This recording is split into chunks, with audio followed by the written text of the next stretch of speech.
네. 어쨌든 이 많은 탈북자들이 뭐 제3국, 제4국으로 나가기도 하는데 결국 그 사회에서 다 받아들여질 수 없는 문제이고 결국에 다시 북송되는 경우가 있을 텐데 이런 생각을 하면 참 끔찍한 일인데 PD님께서 말씀해 주셨듯이 참 어려운 문제고 다면적인 문제이기 때문에 또 그 나라의 사정도 있기 때문에 제3국에서 다 받아줄 수 없는 형편도 있는 것이고 이런 문제들이 있는 것 같습니다. 최근에도 그 쿠르드족 난민이라든지 시리아 난민 문제로 이슈가 됐었는데 그래서 난민 이슈를 들으면서 우리 학생들도 참 관심을 가졌을 것 같은데 그 해안가에 쓸려온 아기 또 보고 하면서 관심을 가졌을 텐데 참 우리는 좀 해당이 없는 상황이라고 생각을 많이 했을 것 같아요. 뭐 우리나라는 난민이랑은 뭐 크게 관련이 없지. 뭐 그건 분쟁 지역이나 좀뭐 다른 나라의 이야기가 아닌가라고 생각을 했을 텐데 오늘 이야기를 듣고 보니 결코 남의 이야기가 아닌 굉장히 우리와도 밀접한 관련이 있는 난민에 대한 이야기가 있었습니다. 그래서 참 또 아까 피디님께서 참 잘 짚어주셨다는 생각이 드는 게 한 가지 측면에서 바라볼 수가 없는 문제이고 또 가슴 아픈 측면도 있지만 또 굳이 하나로 정의 내릴 수 없는 부분들도 있고 그래서 참 어려운 문제이기도 하고 참 생각해 볼 만한 주제인 것 같습니다. 그래서 오늘 오늘 참석한 학생들 중에서도 피디님께 질문을 남겨준 친구들이 있어서 그 질문을 소개하면서 또 이야기하는 시간을 가져보도록 하겠습니다. 먼저 질문 보내주신 분 중에 최한슬님 여기 계신가요? 참석은 안 하셨나 봅니다. 네, 질문을 제가 한번 드려보도록 하겠습니다. 이 제3국에 거주하는 탈남 탈북자들의 생활을 밀착 취재한다는 주제가 무겁게 느껴졌습니다. 피디님께서 일반적인 휴먼 다큐멘터리와 이 탈북자들에 대한 다큐멘터리를 촬영할 때 느끼신 차이점은 어떤 게 있으셨나요? 이제 초반에 좀 많이 말씀해 주셨던 것 같은데 간단하게 또 이런 다큐멘터리만 놓고 봤을 때 왜냐하면 다른 휴먼 다큐멘터리에서도 분명히 뭐 소수자에 대한 부분이나 약자에 대한 부분이 어려운 주제를 많이 하셨기 때문에 요 탈남 탈북자들의 다큐멘터리에서 또 특별히 느끼신 것들이 있다면 어떤 게 있을까요? 뭐 PD면은 다 비슷한 얘기를 할 것 같은데 사실 남의 삶을 다루고 재단한다라는 게 처음에는 되게 겁없이 덤비는데요. 촬영을 테이프 한 100개쯤 나옵니다. 1시간짜리 테이프 한 100개쯤 나오는데 보통 이제 60분짜리 다큐멘터리를 1시간짜리 다큐멘터리를 만드는데 보통 한 100개에서 200개 정도의 테이프 촬영 분량이 나옵니다. 이제 그거를 줄이고 이제 편집한다. 줄이고 응축해서 한 사람의 인생을 그 1시간에 오롯이 담아내는 게 이제 휴먼 다큐멘터리, 저희가 통상 얘기하는 휴먼 다큐멘터리인데 처음에는 겁없이 덤비다가 연차가 쌓일수록 내가 뭔데 이렇게 남의 삶을 재단을 하고 평가를 하고 타인에게 어떻게 공개를 해야 돼 이런 책임감이 굉장히 많이 느껴집니다. 알면 알수록 굉장히 어렵습니다. 휴먼 다큐멘터리가. 근데 탈남 탈북자들은 물론 그러고 이제 탈북하신 분들에 대한 다큐멘터리를 제작하는 게 난이도가 플러스 알파가 더 있습니다. 이분들이 갖고 있는 상처나 이런 것들이 저희의 상상을 초월하는 경우가 너무 많이 있기 때문에 그래서 이분들의 삶을 다룬다라는 게 훨씬 더 조심스러워요. 특히 이제 북에 가족을 두고 오신 분들이 많이 계세요. 그래서 조심해야 될 부분이 기술적으로도 많이 있습니다. 이분들을 뭐 음성을 변조해드린다든지 얼굴을 가려드린다든지 저희 시사 프로그램 제작할 때 제가 추정식본을 제작했기 때문에 흔히도 이제 음성 변조 모자이크 많이 보시잖아요. 시사 프로에서 소비자 보라에서 많이 보시죠. 예. 제가 그런 식으로 이분들을 처리를 하고 내보낸 적이 있는데 방송에서 한 분이 되게 격하게 항의를 하셨어요. 인터뷰한 장소에 있는 인테리어 소품이 하나 있었는데 그걸 보면 자신의 신원이 드러난다라는 거예요. 그래서 자신의 신원이 드러나면은 북한에서 대한민국 방송을 다 모니터를 하기 때문에 북한에 있는 내 가족이 위험에 처하게 될 수도 있다. 당신이 책임질 수 있겠냐. 저도 사람이기 때문에 가족이 위험하다. 이런 심리적 프레셔가 엄청나게 옵니다. 네, 엄청나게 옵니다. 이런 과정들을 다 겪게 됩니다. 네, 북한이나 탈북을 취재하는 저널리스트라면은 이러한 이 심리적인 부담과 이러한 곤란한 상황들을 한 번쯤은 겪게 됩니다. 일반적인 휴먼 다큐멘터리를 제작하는 것보다 훨씬 이제 신경 써야 할 일, 이 방송이 사회에 나갔을 때 그 메시지가 어떻게 해석될 것인가에 대해서도 한 번쯤 더 고민하게 되고요. 사실 난이도가 좀 있죠. 특히나 이제 북한 문제를 우리 사회가 지금 굉장히 이념적으로 팽팽하게 양분되어 있는 사회이기 때문에 굉장히 이념적으로 민감한 이슈로 보는 분들이 계세요. 이제 그러면은 그런 분들한테 양쪽을 다 납득시키는 건 바라지도 않고요. 양쪽에서 다 욕을 먹고 싶습니다. 차라리 한쪽에 경도돼 있다는 판단을 받기보다는 차라리 양쪽에서 욕 먹는 게 낫죠. 그만큼 상당히 민감한 이슈고 무거운 주제고 그렇기 때문에 일반 휴먼 다큐멘터리보다는 좀 어렵죠. 이거 제 판단입니다. 예. 네, 이제 또 이야기를 나눠본 지 1시간을 넘어가고 있는데요. 저희 바이트만의 특별한 순서가 있습니다. 바이트 이 북토크에서 준비된 이벤트인데요.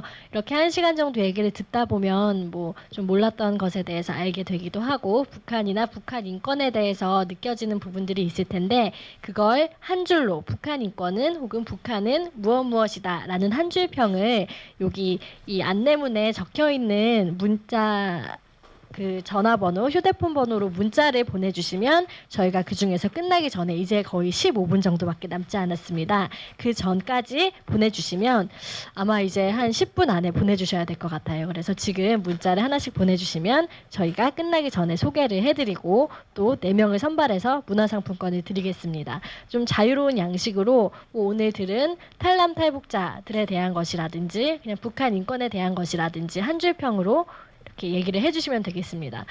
소개를 몇 개 해드리자면 예전 이 북토크에서는 굉장히 이런 낭만적인 이야기들이 많이 나왔는데 뭐 언 땅에 내리는 한 줄기 햇살이다 뭐 이런 것도 있었고 뭐 긴 터널이다 이런 것도 있었고 여러 가지가 있었습니다. 그래서 창의력을 발휘해서 이런 짧은 글짓기를 해주시면 좋겠습니다. 듣고 이제 보니까 창의력 없는 저는 응모 안 하는 게 나아요. 한 10분 정도 안에 한 25분 전까지 보내주시면 지금 바로 보내주시면 좋겠습니다.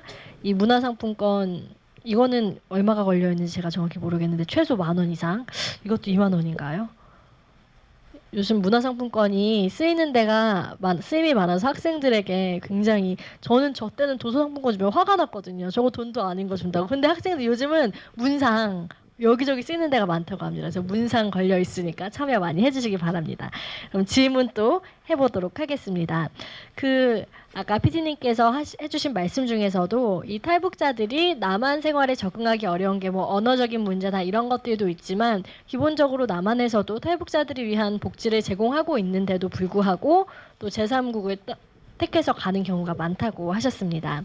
그래서 이 탈북자들을 위한 대한민국의 복지시설이 잘 되어 있다고 생각하시나요? 라는 질문이 들어왔습니다. 저는 잘 돼 있다고 생각해요. 동시에 굉장히 잘못돼 있다고 생각합니다. 무슨 얘기냐면은 같은 동포이기 때문에 대한민국 정부가 탈북자들에 대해서 해주는 지원책은 사실 그 어느 나라보다 뭐 유럽에 가서 난민 신청하고 살아서 그 나라 복지 혜택을 누린다고는 하지만 그 나라에서 제공해 주는 것과는 뭐 비교할 수가 없습니다. 우리나라가 제공해 주는 그들에 대해서 제공해 주는 거는 제가 뭐 며칠 전 어떤 학술회의를 잠깐 다녀올 일이 있어서 자료를 찾다가 그 지원책이 좀 궁금해지더라고요. 그 항목을 뽑아봤어요. 한번 항목을 뽑아봤는데 정말 좋더라고요. 이런 표현이 맞지 않네. 아무튼 정말 체계적으로 잘 돼 있더라고요. 그 딱 외관상 보면은 일단 주택 뭐 잘 아시겠지만 임대주택 나가죠. 뭐 생활비 기초생활수급자로 지정되고 우리는 똑같습니다. 주는 건 똑같고 이분들을 채용하는 기업에게 장려금도 줍니다. 월급의 2분의 1 70만 원 한도 내에서 3년간 장려금도 주게 돼 있습니다. 청소년들 같은 경우에는 대학 입학 시에 국공립대는 등록금 전액 면제되고요. 사립대학은 반액입니다.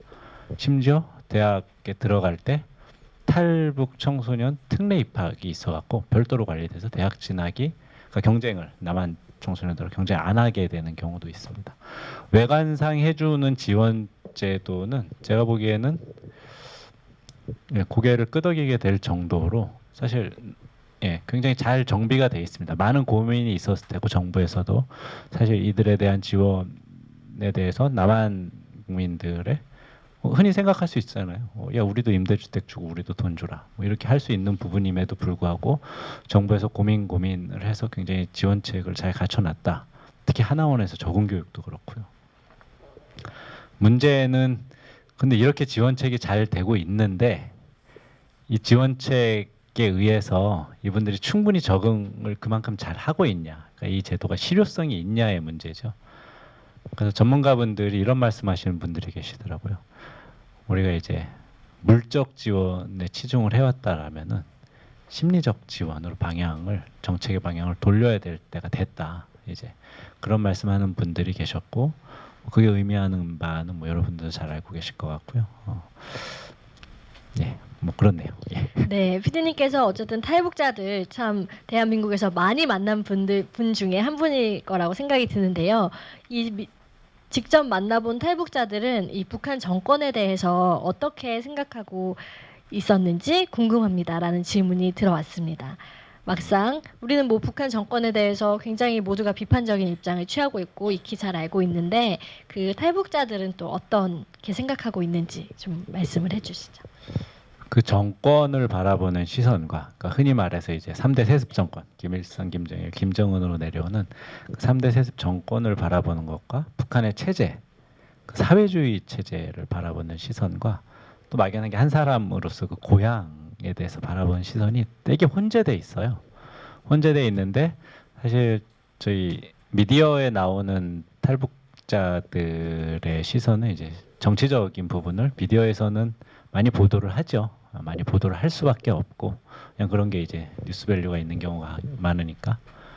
그래서 이제 정권에 대해서는 비판적인 분들이 많으시겠죠. 그 정권에 피해를 입고 넘어오시고 뭐 그런 분들이 많기 때문에 그 자세한 상황은 또 케이스 바이 케이스입니다. 사람마다 다 다릅니다. 실제로 뭐 정말 체제 환멸을 느껴서 넘어오신 분들, 또 많이 알고 있는 정말 그 굶어 죽는 사태, 기아 사태가 일어났기 때문에 어쩔 수 없이 넘어오신 분들.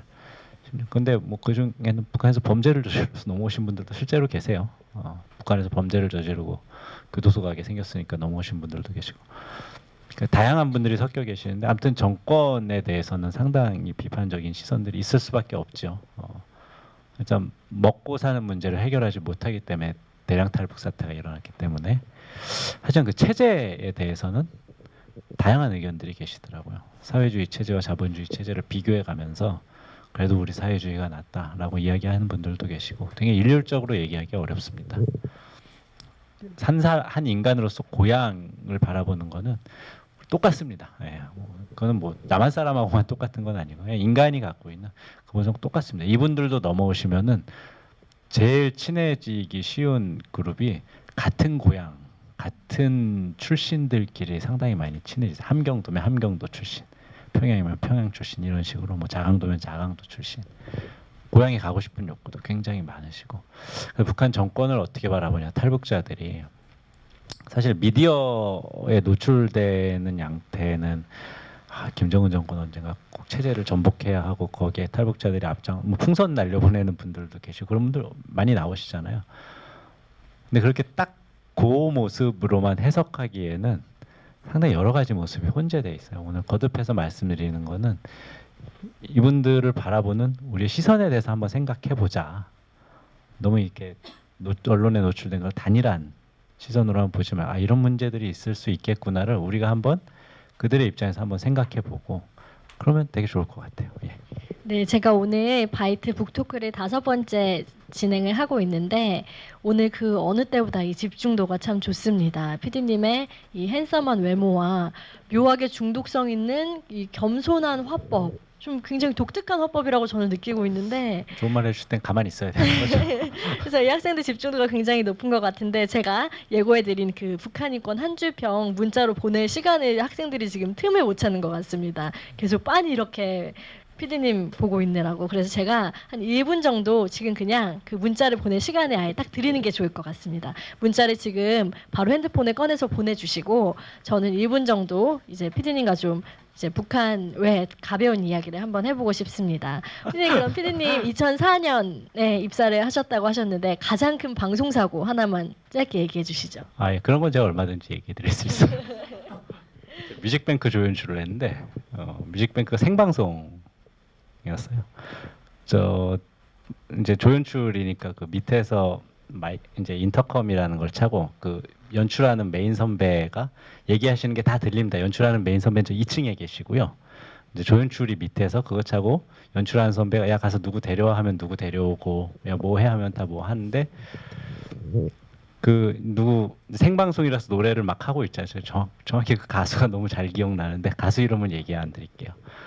딱 노래를 하고 있는데 쟤 왜 저래 왜 저래 하는 게 이제 다 들리잖아요. 연출하는 선배가 이거 사고인데 막 이런 소리가 들리는데 그때 초임 조연출이라 의욕이 너무 넘쳐갖고 생방송인데 제가 이거 안 되는데 소리를 듣자마자 이게 녹화인 줄 착각하고 NG 하면서 무대로 뛰어 올라갔어요.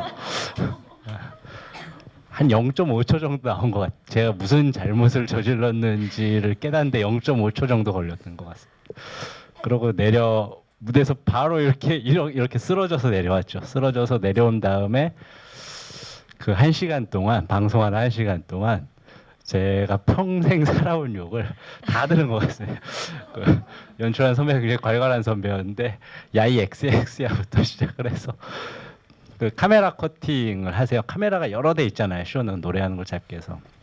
그러니까 연출하는 PD가 제일 많이 하는 게 이제 그 카메라 커팅입니다. 이제 그 방송을 위해 생방이니까 계속 생방송으로 카메라 1컷, 2컷, 뭐 3컷 이러면서 카메라 포지션이 다 다른 그러면서 이제 여러분들이 보는 쇼 화면이 되는 건데 1컷하고 야이 XX야, 2컷하고 야이 XX야, 야이 XX야, 3컷하고 이런 건 많이 들려드릴 수 있는데 안타깝네요. 저는 시사 이런 방송 많이 하셨다고 하셔서 방송사고 에피소드도 그닥 좀 재미가 없지 않을까 생각을 했는데 방송사고에도 이런 급이 있다면 굉장히 이런 하이레벨의 방송사고에 해당하는 얘기를 해주셨습니다. 그래서 촬영을 하고 계셔서 말씀 못 드리는 게 많은데 여러분들이 알고 계시는 되게 유명한 선배들 이제 나영석 선배, 신원호 선배 네. 다 잘 아시죠? 나영석 PD 그분들도 대형 사고 많이 치셨어요. 이 얘기를 좀 구체적인 얘기를 못 듣고 돌아가서 너무 안타까운 고발만 하셨습니다. 나영석 PD도 굉장히 많은 사고를 치셨다고 고발만 해주셨습니다. 저는 정말 최근에 많은 학생들이 많은 분들이 관심을 가졌던 이슈인 그 난민 이슈랑 관련이 있어서 참 좋았다는 생각이 듭니다. 그 해변가에 아이 시체가 떠올랐을 때 많은 사람들이 참 가슴 아파하고 그것에 대한 의견을 뭐 SNS에서도 많이 밝히기도 하고 했었는데 사실 난민 이슈가 우리 모두 이런 착한 마음으로 바라본다면 당연히 마음 아픈 이슈이고 한데 정말 다면적인 이슈이고 한마디로 정의하기 어려운 이슈이기 때문에 생각할 점들이 참 많은 부분인데 또 이 북한 탈북자들 그리고 이 제3세계, 제4세계로 나가는 탈북자들의 이야기와 난민 이야기에 대해서 들어볼 수 있어서 참 좋았던 것 같고요. 또 PD님께서도 말씀하셨듯이 오히려 양쪽에서 다 욕을 먹었으면 좋겠다라고 하신 말씀이 저는 참 와닿았습니다. 차라리 그게 어느 한쪽에 정말 일이라도 더 치우쳐서 뭐 이쪽이 잘했다 저쪽이 잘했다고 한다면 오히려 더 문제가 될 수 있을 만큼 예민한 이슈이기 때문에 이 학생들이 이런 이슈의 다면성에 대해서 참 생각해 볼 수 있는 기회가 됐으면 하고 또 돌아가서도 많이 생각해 볼 수 있었으면 좋겠고요. 아까 전에 그런 외교적인 문제 이런 것들에 대해서도 좀 추가적으로 관심이 있으면 찾아보고 하면 아주 이런 1등 학생들이 0등 학생들이 될 수 있지 않을까 생각이 듭니다. 오늘 PD님께서도 1시간 반 동안 이렇게 대화를 해주셨는데 이 학생들에게 뭐 마지막으로 해주시고 싶은 말씀 한마디 남겨주시죠. 이럴 때 진짜 멋있는 말을 해야 돼. 제가 그런 말 주변이 없어가지고 거듭 말씀드리는 건데요. 저희가 이 방송했던 기획 의도 자체가 이런 문제 의식을 사회에 던졌을 때 사실 이제 이분들이 출연을 하고 이분들이 인터뷰를 해주시는데 사실 이분들 굉장히 미디어에 노출되는 게 진짜 하나도 득될 게 없는 분들이었어요. 저희가 섭외하는 과정이 너무 어려웠어요. 보통 섭외할 때는 이런저런 이해관계를 들먹이기도 하고 뭐 이게 너한테 득이 될 것이다라고 섭외를 하기도 하고 하는데 정말 저희가 해줄 수 있는 게 없더라고요. 방송에 나왔다고 혹시 그 나라 정부에서 문제가 생겨갖고 추방당한다는 거 저희가 뒷감당도 못 해드리고 솔직하게 접근을 했습니다. 저희가 해줄 수 있는 게 없습니다. 출연료도 많이 못 드려요. 방송사가 그렇게 돈이 많지 않습니다. 출연료 들여봐야 그분들 사는데 전혀 뭐 보탬이 될 수가 없어요. 그렇다고 이분들이 언론에 나서 저희가 유명세 같은 것도 책임 못 집니다. 그렇게 말씀도 드렸고 그리고 또 저희는 이런 기획 의도를 갖고 있습니다라고 설명은 드리지만 추후 편집 과정에서 얼마든지 바뀔 수 있습니다. 그런 말씀도 다 드렸어요. 다 드렸는데 이제 저희가 계속 말씀드린 거는 하지만 저희한테 이야기를 해주시면은 대한민국 국민들이 탈북자들과 탈북하신 분들과 어떻게 살아나갈 것인가에 대해서 조금이라도 고민할 수 있는 기회는 될 겁니다. 그런 거에 동의해 주시면은 제발 부탁이지만 인터뷰 한마디만 해주십시오. 이렇게 전화를 한국에 계신 분들 같으면 가서 문 두드리고라도 할 텐데 해외에 계신 분들이라 국제 전화를 밤마다 돌렸습니다. 작가랑 저랑 한 2주인가 돌린 것 같아요. 한 두세 명 정도 전화를 몇 통을 돌렸는지 기억도 안 나는데 한 두세 명 정도 그럼 한번 와봐라 해준다는 것도 아니고 그럼 한번 와봐라. 근데 이게 어디 저기 뭐 동네 옆집 떡볶이집 그런 것도 아니고 런던을 가야 되는 건데 그런데 그냥 그 한번 와봐라라는 말을 믿고 이제 갔습니다. 가서 저희의 기획한 그 의도를 다시 한번 설명을 드리고 이 문제는 공론화돼야 됩니다. 수면 아래에 잠들어 있으면 안 되고 한국 사람들이 꼭 알아야 되는 문제입니다. 그 취지에 공감해 주신 분들이 한 분, 두 분, 세 분 생기면서 이 다큐멘터리가 된 겁니다. 제가 여러분들 만나서 이야기해 드리는 것도 그분들과 했던 약속을 지키기 위해서 제가 이런 요청이 들어오면 계속 웬만한 스케줄이 아니면 나가서 이야기를 합니다. 이런 문제가 있습니다. 한국 사람들은 탈북 사회에 대해서 이런 문제가 있다는 걸 알고 그분들과 어떻게 어울려서 살아가야 될지에 대해서 고민을 해야 됩니다. 라고 말씀을 드리는 게 제가 인터뷰를 섭외를 요청을 드렸던 분들과 약속을 지키는 거라고 생각을 하고요. 오늘 한 그래도 많이 오셨으니까 약속을 조금이라도 지킨 것 같아서 뿌듯하네요. 아무튼 날씨가 상당히 굳어서 그리고 또 제가 뭐 여차저차 관계로 이제 시간에 제한이 있어서 말씀을 충분히 못 나는 것 같아서 이제 좀 아쉽긴 한데 어떤 이 지루하고 재미없는 말 들어주셔서 너무 감사하고요. 가시는 길에 날이 굳은데 조심해서 안녕히 돌아가세요. 네, 제가 감사합니다. 끝날 때쯤 되면은 이렇게 느낌이 딱 오는데 오늘 여기 돌아간 학생들 중에 PD님이 만드신 탈북 그 후 어떤 코리안 이 방송 찾아볼 학생들이 정말 90% 이상일 것 같습니다. 아, 찾아보기가 어려운 상태인가요? VOD가 제한이 걸려 있어요. 왜냐면 제가 초상권 때문에 아, 그분들이 얼굴을 노출해 주신 분들이 계신데 혹시라도 그분들한테 피해가 갈까봐 그 저희가 VOD에 제한을 걸어놨어요. 볼 수 없게 그러니까 다시 보기가 안 되게 제한을 걸어놓고 제가 이 내용을 책으로 냈는데 네. 그 책에서 그분들의 이름을 다시 한번 다 가명으로 바꿨어요. 그러면 제가 책임을 질 수가 없겠더라고요. 네. 그 무게가 좀 있어갖고 그 영상 사실 오늘 같은 경우도 영상을 보여드리면 되게 좋았을 텐데 그래서 그런 거는 한번 양해 말씀을 좀 부탁을 네, 드릴게요. 그럼 모두 서점으로 가셔서 방송과 같은 제목의 탈북 그 후 어떤 코리안 책을 한번 출판사에서 좋아할 일. 찾아보시면 되겠습니다. 그럼 이상 탈북 그 후 어떤 코리안을 연출하여 방송계 최고 권위상이자 모든 프로듀서와 기자들이 그렇게 받고 싶어 한다는 반프상을 수상하신 KBS 최초로 수상하신 류종훈 KBS PD님이셨습니다. 큰 박수 부탁드립니다. 사실 민망하게. 고맙습니다. 사전에 가시고요.